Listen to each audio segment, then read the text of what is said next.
像我这样的亲王，一个月才800多两的俸禄，说出去都寒碜。为什么呀？没奶呀，咱舍不得给牛挤奶呀。天底下2条腿的猴子不多，那2条腿的奶牛可有的是。照理说，咱们大清朝的税赋，那就跟海子里的水一样，敞开了流都流不完。哦，咱们多喝了几口，就把它给喝完了。各位打午门底下过的时候，抬脑袋没有？您但凡一抬脑袋，就能看到门楼上有几行琉璃瓦的色儿特别深，那是刚刚换上去。说句不好听的吧，那是给紫禁城打的一块补丁。有意思，接着说。皇上，要是在您的龙袍上打块补丁，您穿着能舒服吗？您肯定不自在。别说您穿着不自在了，我们看着都难受。为什么不能把宫里的琉璃瓦全都给它揭了，一水都换成新的？它还是缺奶呀。想当年大明朝富丽堂皇，把咱们满洲人都当成了乡巴佬。如今咱们好不容易骑到他们头顶上去了，咱可别真成了乡巴佬了，让人家笑话。明朝富丽堂皇不假，可是富丽堂皇的明朝已经完蛋了。别人别多嘴啊，让训亲王把话讲完。完蛋了怎么了？他当然得完蛋。他要是不完蛋，还能轮得着咱们？皇上，您对老百姓施仁政，我没话说；您不想随便砍那些刁民的脑袋，我也没话说。少砍几个就少砍几个吧，还省得累咱自个儿的胳膊呢。可是，您想减免他们的税赋，我觉得不合适。您要把那些税都给免了，那还留那么些脑袋干嘛使啊？留着他们不就是为了让他们给咱们挤奶吃的吗？好，说得好。听君一席言，胜读万卷书，真是让人长见识。下去吧。哎，你们大家还有什么高见，都说吧。今天啊，心里有什么话都说出来，啊！启禀万岁。训亲王所言，臣委实不敢苟同。说到朝者的俸禄，确实不多，可是亲王以下、贝子以上，哪个没有王庄和田亩？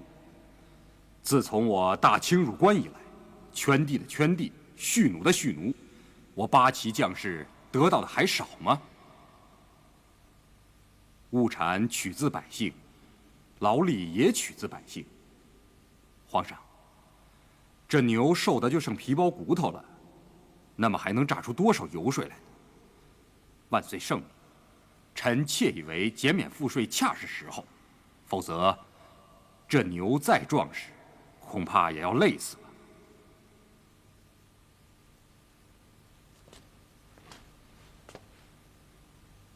累死了，就剥他们的皮，吃他们的肉，啃他们的骨头呗。启禀万岁，训亲王所言，臣不敢苟同；然而安郡王所言，臣更不敢苟同。哦，万岁，我大清朝国事已定，却远没有一统天下。当务之急是集中人力和财力，迅速了结大大小小的战乱。税赋既是国力之本，更是兵力之本。税赋充足，我大军才能赢得战争。在将士们浴血奋战的时候，减免税赋，臣以为什么？有釜底抽薪之嫌。训亲王和安郡王以为，税赋仅仅关乎朝廷的俸禄和八旗的享乐。未免一叶障目，不见泰山，也未免过于草率，近乎井蛙之见了。为了取胜于敌，为了扑灭一切叛乱之火，哪怕是加倍征税，哪怕是竭泽而渔，也在所不惜。竭泽而渔，难以为继，何谈取胜于敌？军费枯竭，刀兵掣肘，不战自败。强征暴敛，民不聊生，只怕旧火未灭，新火又燃，乱局将永无了结之日。只要兵饷充盈，了结乱局指日可待。行了，行了，皇上宽容，准许你们尺短寸长的争论不休，你们也该好自为之。谏言可以，不许咆哮朝廷。哎，叔王，让他们争吧，听着实在有趣。哎，说到哪了？接着说啊。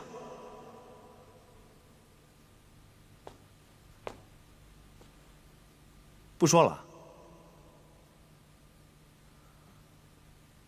不想说了。你们不想说，我说。可是我现在不想说。鳌拜，臣在。是时候了，该你了。陕甘和四川秉承万岁的旨意，连续3次减免税赋，每减1次，民众对叛乱的支持就降低1分，残敌溃败1日甚于1日，万岁决策之英明，由此可见一斑。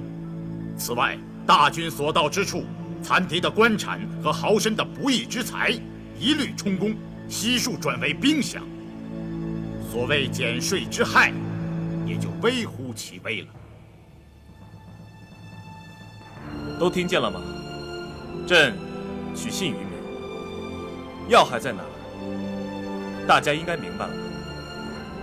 你接着说。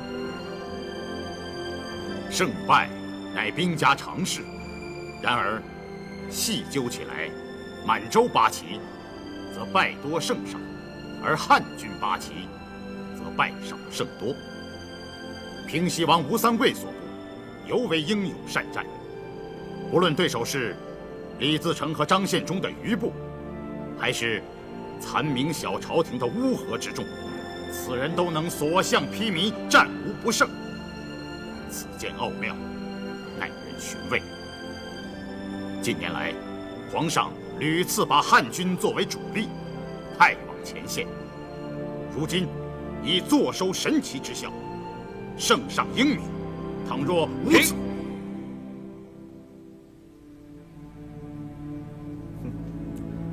你不用说了，下去吧。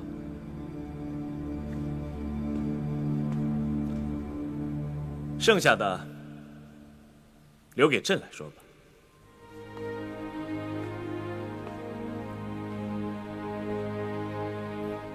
咱们从朕的减税之策谈到朕的派兵谋略，正好引出今天要议的第2件事。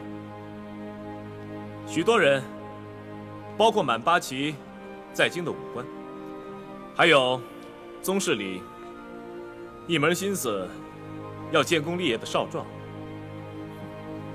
上折子的上折子，发牢骚的发牢骚，都说要带兵杀到前线去。朕没答应，一个也没答应。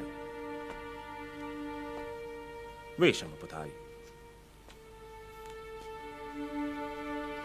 因为你们是满洲人，你们在江南攻城略地，将会招致汉人10倍的仇恨和100倍的反抗。朕知道，英雄无用武之地，让你们倍感凄凉。可有什么办法？朕不想让你们的双手都沾上汉人的血，因为汉人的血太粘稠，沾上了，朕怕你们永世都洗刷不尽。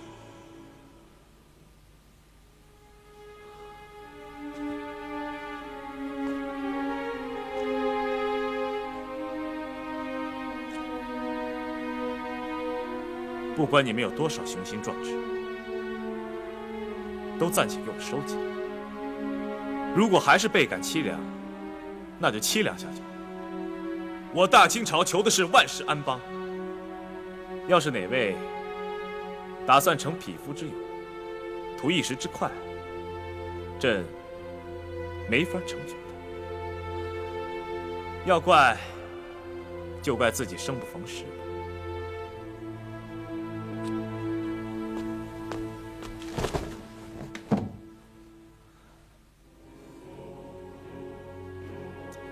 依照八旗军的老规矩，兵饷钱粮大部来自于战场。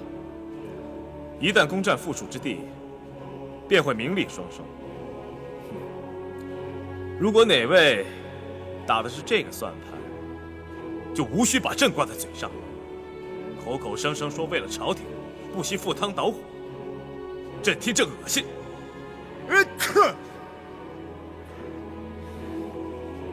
陈明夏，臣在。别人说的说了，吵的吵了，你有何高见？你是内阁大学士，学识渊博，朝廷上的事情免不了混沌不清，匹夫们看不准，你也看不准。朕就不信你没有自己的是非。启禀皇上，皇上的是非便是臣的是非。臣住嘴！你是在明朝做过官的，对着崇祯，你也是这么说的吗？投降了李自成，跪在闯贼面前，你也是这么说的吗？臣知罪。当朝所议所征，事事关乎我大清朝的命运，你们身为朝臣，怎么都闭口不言了呢？嗯？傅一坚，臣在。你也是内阁大学士，除了抄抄写写，你还会干什么？臣除了抄抄写写，还会写写抄抄。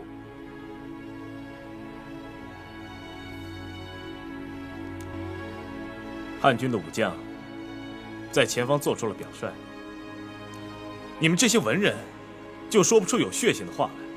臣并非血性之人，何来血性之话？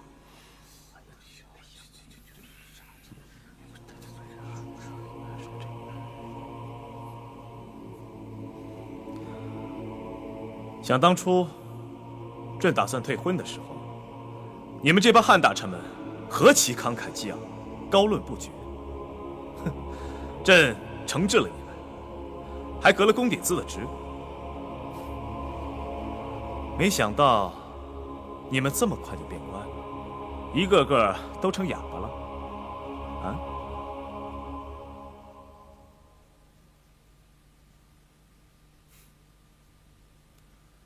朕要说说今日早朝的第3件事儿，朕就不信你们这些哑巴开不了口。这件事说出来，不是让你们议的，是让你们听的。自大婚以来，朕度日如年，身心交瘁。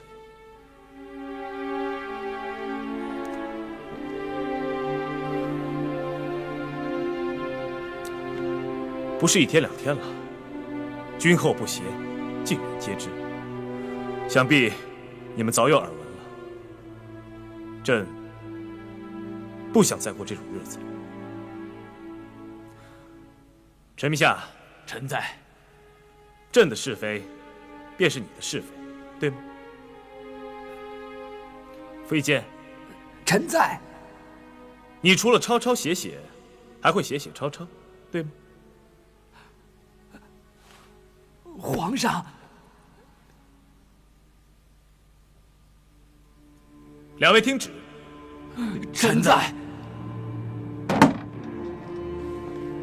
2位是朝廷的才俊，朕不想埋没了你们，命你们用最华丽的文采、最酣畅的笔墨，代朕拟一份废后诏书。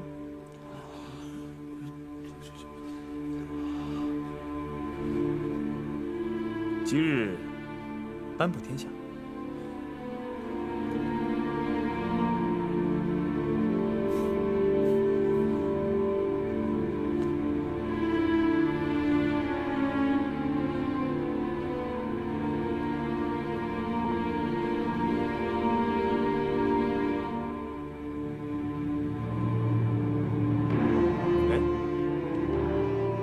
你们的脸都怎么了？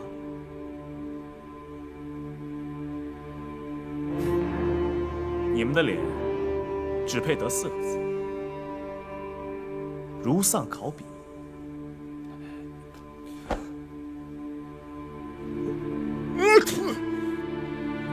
不用议了，听着就行。诏书拟就之后，着安郡王代镇审院，务必尽心竭力。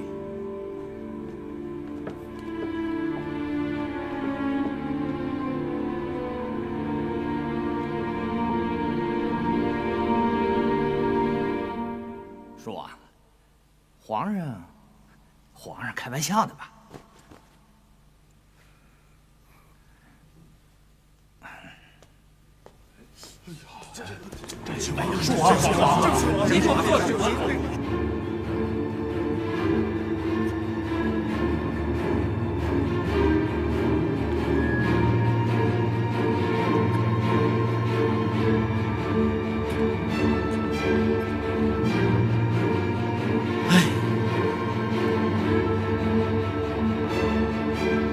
吴公公，哎呦喂，我的姐姐耶！您这是怎么了？跟丢了魂儿似的。丢了魂儿了，没错，大清朝丢了魂儿了，天都快塌了你。胡说些什么呀？胡说！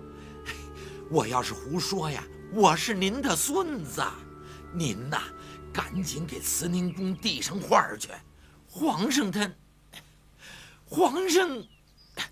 上出事儿了！顶着太阳打了个大霹雷，皇上他要废后了。您说什么？大殿那边全都炸了窝了，有一个算一个，全懵了。您呐，赶紧把话递上去，皇上他要把皇后给废了。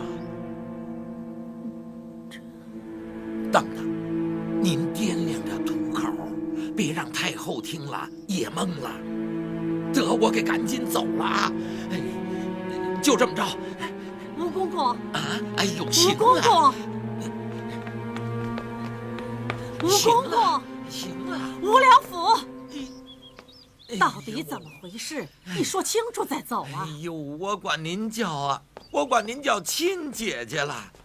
您呀，也不瞧瞧这是什么事儿，我能说清楚吗？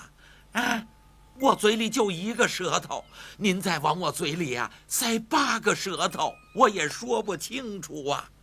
您听清楚了啊？皇上啊，要去猎场，立马就走，您明白了？哎呦，您要是觉着皇上有意躲着谁，您就自个儿琢磨去。哎呦，我说不清楚了，我得走了。哎，您别忘了告诉太后，是我给慈宁宫递的话。您千万别让皇上啊知道是我。我不说了，啊，我走了啊。护军来不及倾倒，鲁部和仪仗也来不及准备。有马就够了。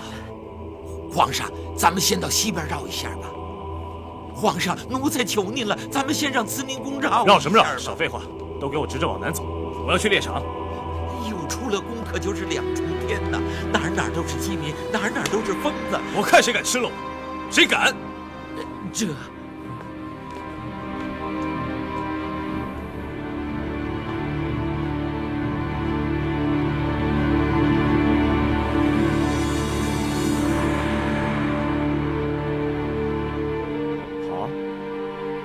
侄子走不行，那就绕去玄武门。这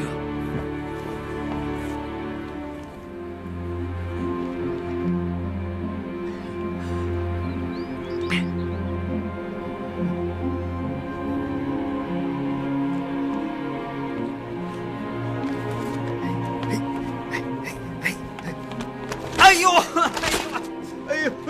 皇上，小兔崽子，混账，滚！你要是进了家，我要你的命！奴才该死，奴才光顾着看纸上的字儿了，没看着脚底下。滚一边去，快！等等，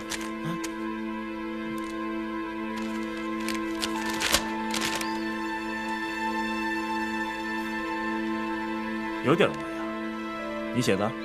哎，奴才会写几个字儿，可您就是把绳子放在奴才脖子上，您就是勒死我，我也写不了这么好啊！皇上，您看这字儿写的，它多顺溜，多匀乎啊！哎，这笔好字儿，它出在永和宫啊，这是锦贵人写的呀。每天呀，不到5更就起来练字儿。您看看，哎呦，那蜡烛把头发燎了，自个儿都不知道。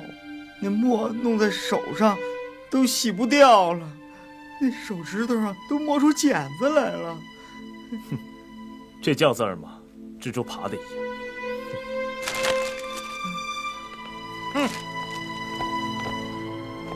吴良辅，奴才在。把那东西给我捡回来。把那些烂字儿给我捡回来。这。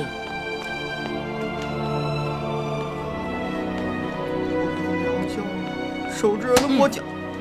小兔崽子，你行啊，越来越有出息了。好，你等着。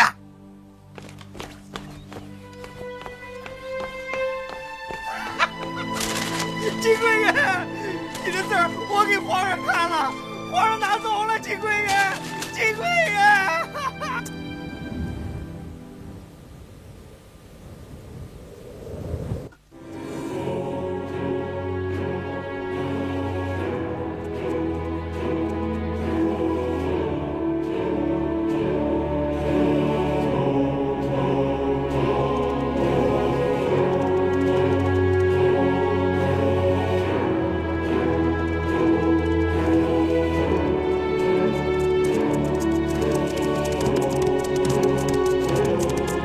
安郡，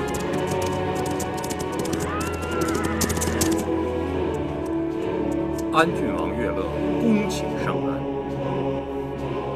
你不来，圣安；你来了，圣何以安？你到底想干嘛？微臣有要事禀报，恭请皇上敕令他人回避。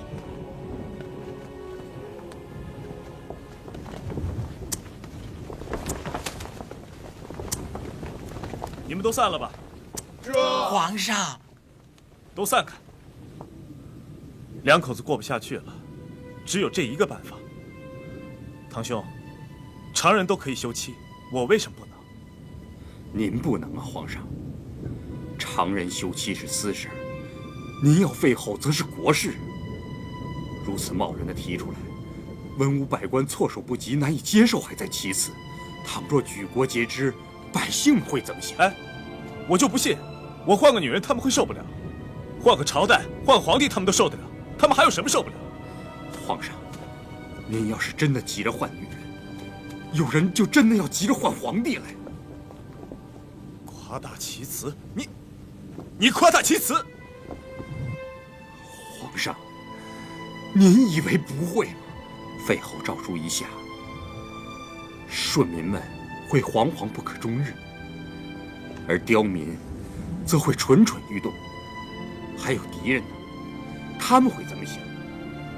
一旦君后分离，各路敌人会弹冠相庆，求之不得。他们会借机造谣生事，而掀起轩然大波，种种不利后果。皇上，难道您就毫无顾忌吗？危言耸听。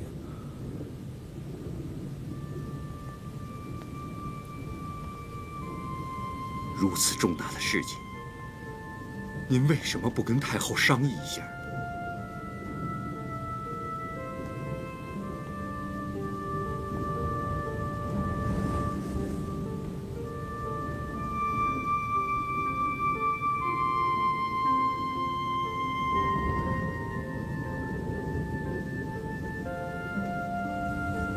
说什么？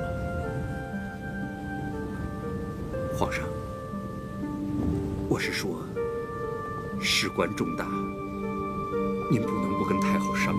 凭什么？我自己的事情，我凭什么要跟别人商量？凭什么？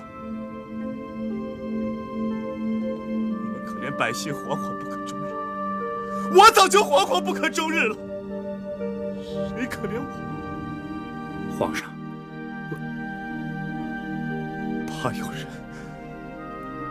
怕有人幸灾乐祸，怕有人听了高兴。你们怕别人高兴，就打算让我一辈子都不高兴。我年年月月日日不高兴，我给刁民陪绑，给敌人当了垫背的，你们就高兴了是不是？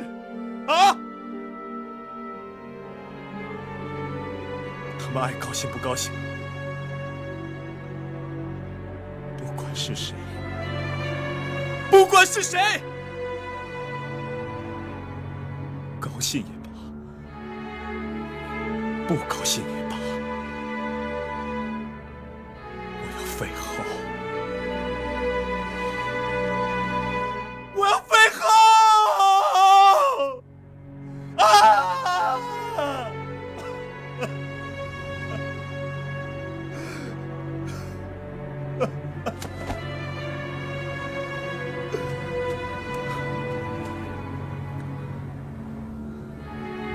皇上，君后不协，让你心有所伤，微臣早已知道。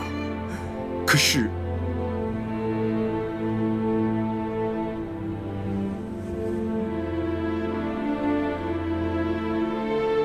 我早就跟你说过，能做主，便自己做主。说说而已，我做得了自己的主吗？爱新觉罗府里，并非不孝之人。为了尽孝，多少不愿做的事情做了。哭的时候，脑袋上永远挂着一张笑脸。是皇上又能怎么样？我害怕天黑，天一黑，空荡荡的乾清宫里就剩我一个人。真龙天子合着眼泪，看那些长在心里的苦果子，还想让我演什么？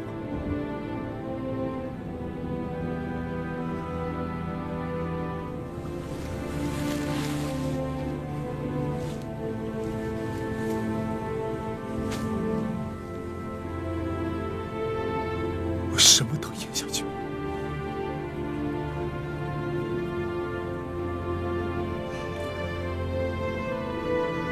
皇上，未能体味，更没有分担你心中如此的苦楚。微臣无地自容，恳请皇上恕我失言吧。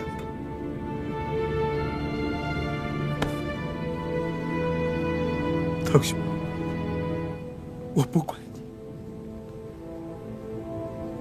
皇上，无论如何，你要保重身体才是。我不管你，不管你们。事情到了这一步，我谁都不管。这是我的命，皇上，命中注定，谁也怨不了。要怨，就怨我自己吧。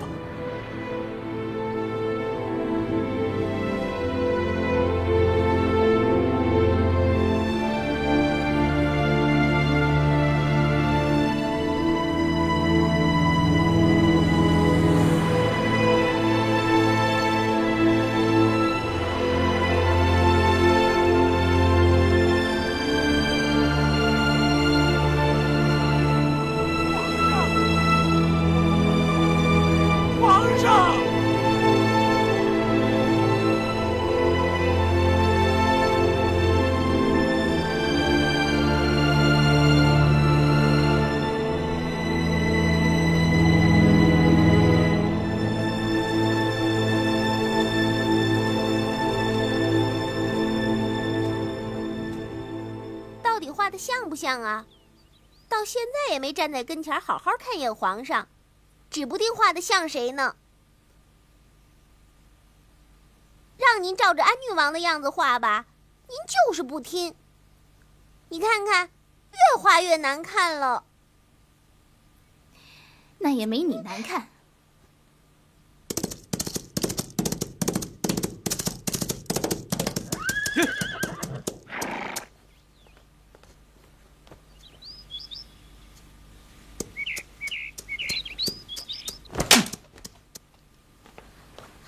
小姐贝勒也回来了。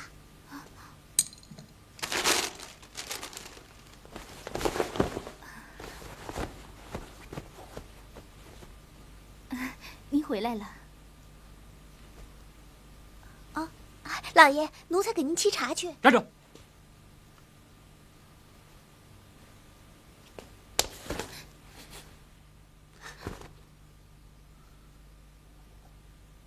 扔出去！把他们都给我扔出去！为什么？我受不了这个小人，我受不了他！求求你，你不能这样，你放下！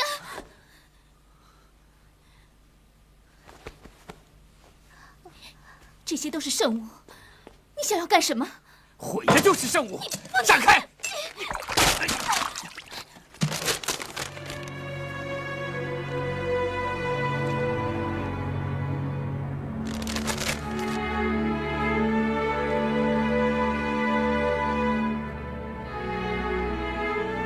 皇上的恩赐，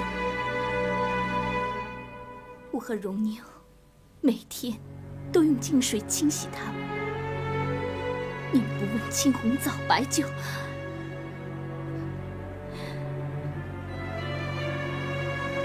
吴云珠不明白，您为什么要这样？您想干什么？您到底想干什么？我再也不想看见他们。圣物有您一份儿，也有我一份儿。地上的已经碎了，就把这剩下的留给我吧。既然您如此厌恶，就请您不要再碰它们了。给我，你的已经给你了，这是我的。求求你，给我！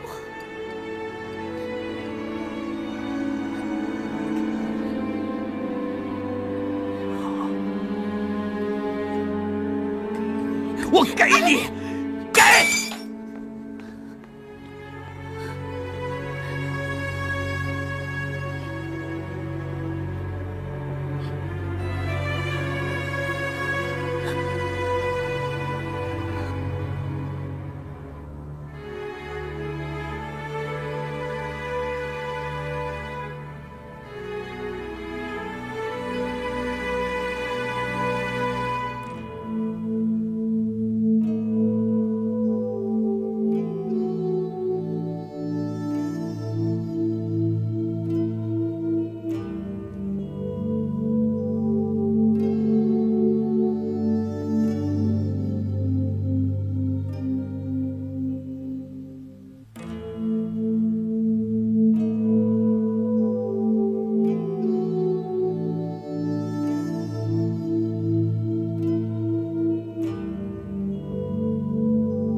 姐姐，您就放宽心吧，事情已经闹成这个样子了，他再坏还能坏到哪儿去啊？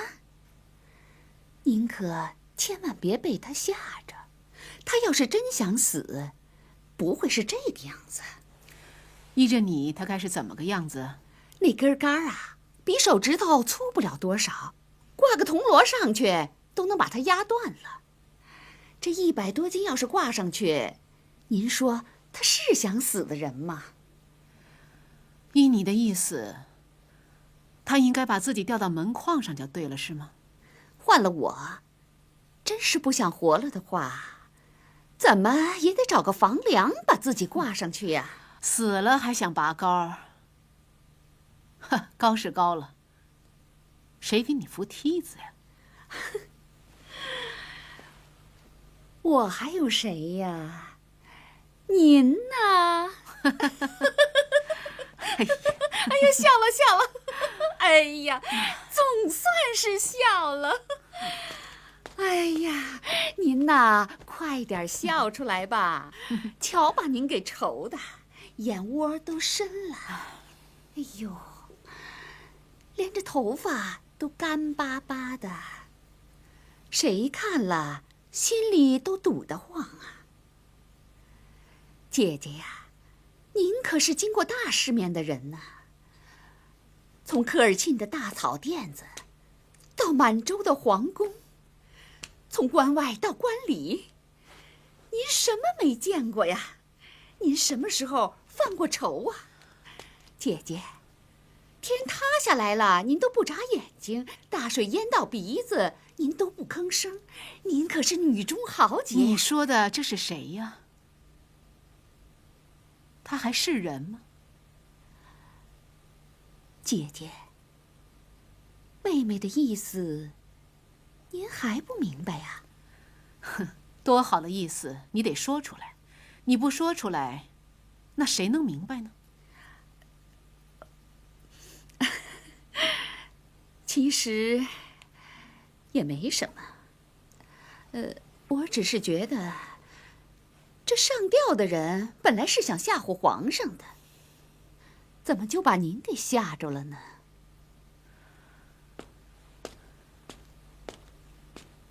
郑亲王到了。我胆子小，不吓着我，吓着谁呀？让他进来吧。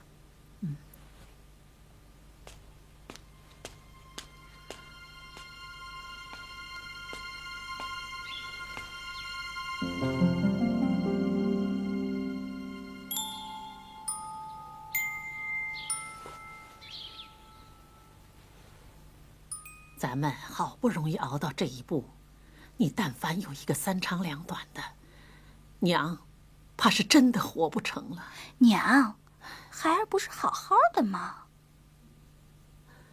娘知道你是有福之人，老天爷在保佑你呢。有您保佑着，便是孩儿最大的福气了。来，娘。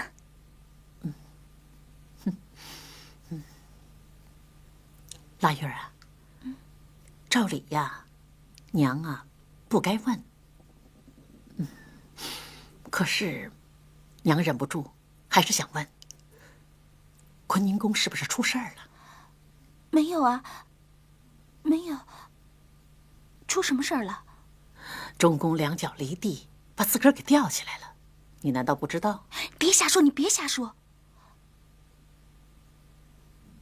您怎么知道的？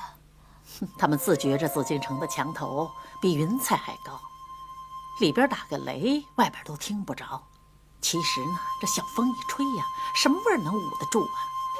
谁是臭嘴，谁是臭脚丫，谁是臭嘎吱窝，站在8里地以外呀，全熏着了。娘，拉月儿，你给娘交个底，